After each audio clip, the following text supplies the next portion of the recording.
When you're purchasing a home, the first thing that you really want to know from the finance side is what your actual cash to close is going to be and what your monthly payment is.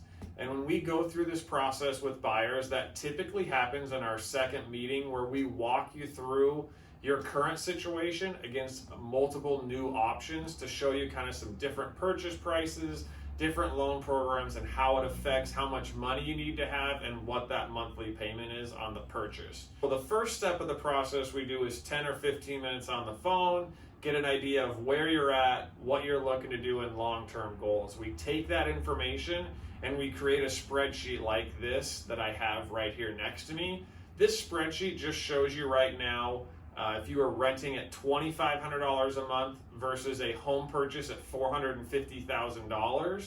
And then I did options as a conventional loan with 5% down, an FHA loan, and a VA loan. I would say these are kind of my three most common loans that I do. Obviously, is conventional, FHA, and VA.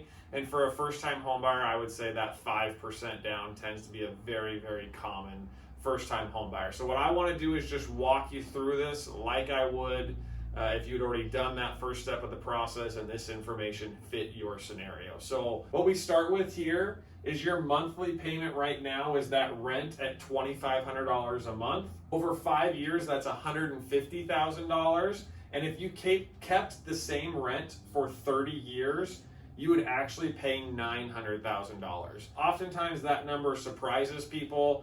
$2,500 a month sounds pretty cheap.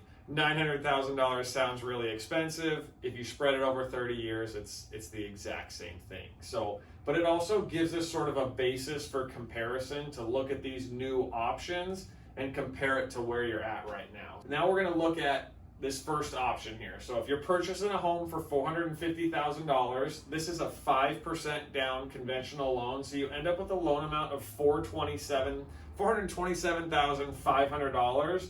In this example, we have a rate here of 2.75. Each one of these options, we have a worksheet that goes with it that gets into more details. It's going to show you the APR and everything all on that. But your actual interest rate is this 2.75. Your cash to close on this, you need to bring in $34,232.50. So that's the 5% down of your down payment, plus the closing costs, and then really what I like to talk about is impounds. So taxes, insurance, and interest. Just for a rough rule of thumb that I always use for people, this isn't perfect, but just to kind of roughly figure it out, the difference between cash to close and down payment, you would take your down payment and add about $10,000, and that's going to give you your cash to close. That $10,000 typically includes about $6,500 in closing costs, and then about $3,500 in taxes, insurance, and impounds taxes, insurance, and interest that needs to be taken care of up front. So that's roughly how we come up with that cash to close. Obviously, this is a more specific scenario, so we have an exact number. Your monthly payment would be this $2,484.98. And then this next number is oftentimes what confuses a lot of people. They're like, what on earth is a net payment? Well, I want to be really clear before I explain net payment. The monthly payment is what you need to make every month. So you need to be able to cut a check and pay that $2,484.98 every month. But what the net payment is doing for us is really showing us on like purchasing this home what the rent payment on the home is like for owning it, or another way to say it, what the net worth payment on the home is like to own it. And I guess if I walk you through how to do it, you'll get a better idea of what I mean by those things. So to calculate this net payment, what we've done is we take your monthly payment and then we subtract out this principal payment. So we subtract out $818. That is the 5-year average of the amount of money going to principal in every payment. So your principal payment changes with every payment. It starts lower at the beginning of the loan and increases throughout it. And your interest does the exact opposite. It starts higher and decreases throughout the loan. So there's not like an exact number here that we can be like, this is always what goes to principal in your payment, because it changes every payment. But people typically on average live in a house 5 years. So we use that 5-year average and say this is right in the middle here, right at 2.5 years, you're paying $818 a month towards principal.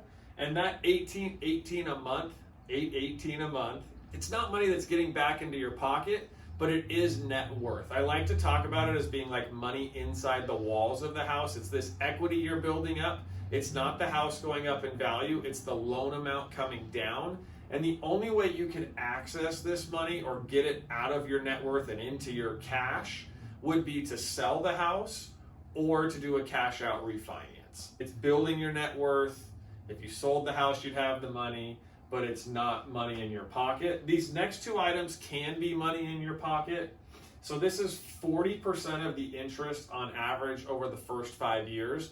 The reason we use 40% is that's about a typical what someone's typically paying in taxes to purchase a home is that 40%. You'd want to consult your CPA to make sure what kind of benefit you would see from this, but 40% is a good place to start.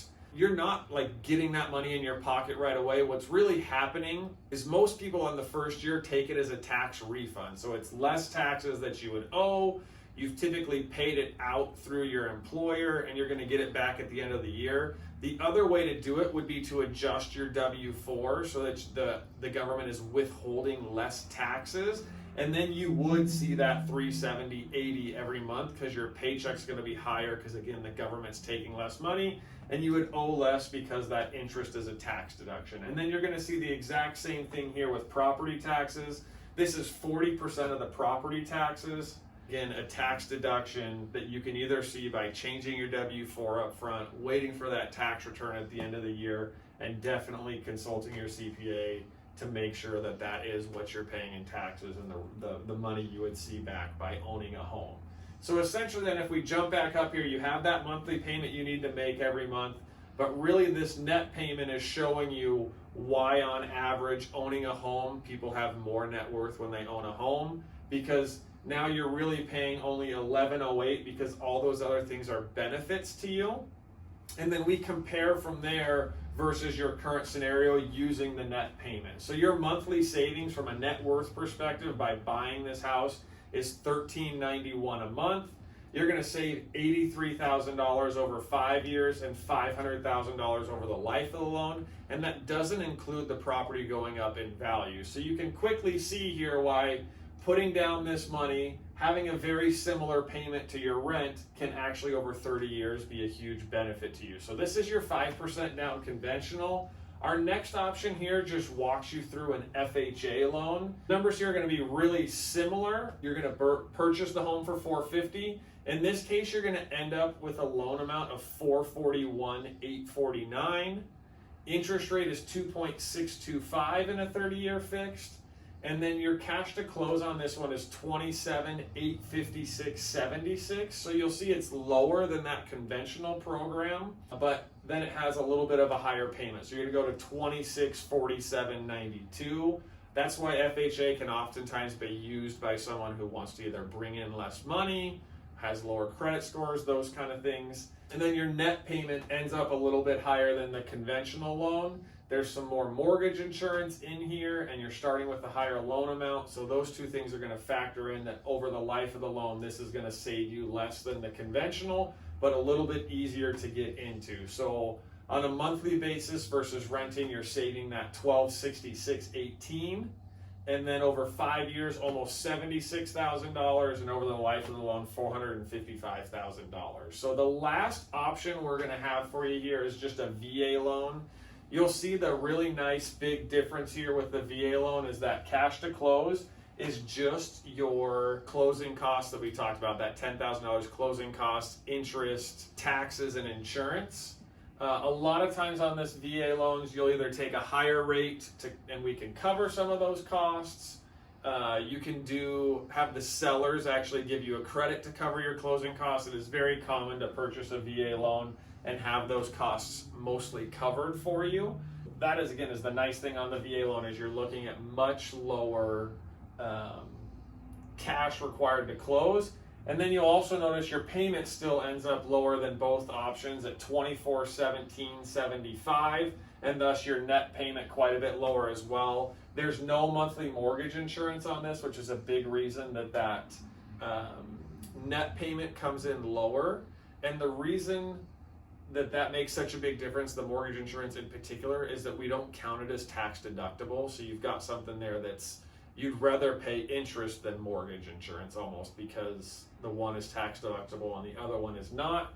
So you can see your savings over the life of the loan here gets very significant, $557,000 versus renting, and then the $92,901 over 5 years. So this is something that we would create for you. We can show different purchase price options. We walk you through this. I typically say, hey, which one of these then fits your scenario best, or what do you think is the highest one you feel comfortable with? And then we pull out that actual worksheet, and I would walk you through all the closing costs and everything on that sheet. So you'll see that in a subsequent video that really finishes out this second meeting that we do, that really is the bulk of the education. So if you're thinking about purchasing a home, if you have some interest in really just figuring it out and wanting to know how it works and all the different pieces of it, reach out to us. We'd love to help and walk you through one of these that fits your specific situation.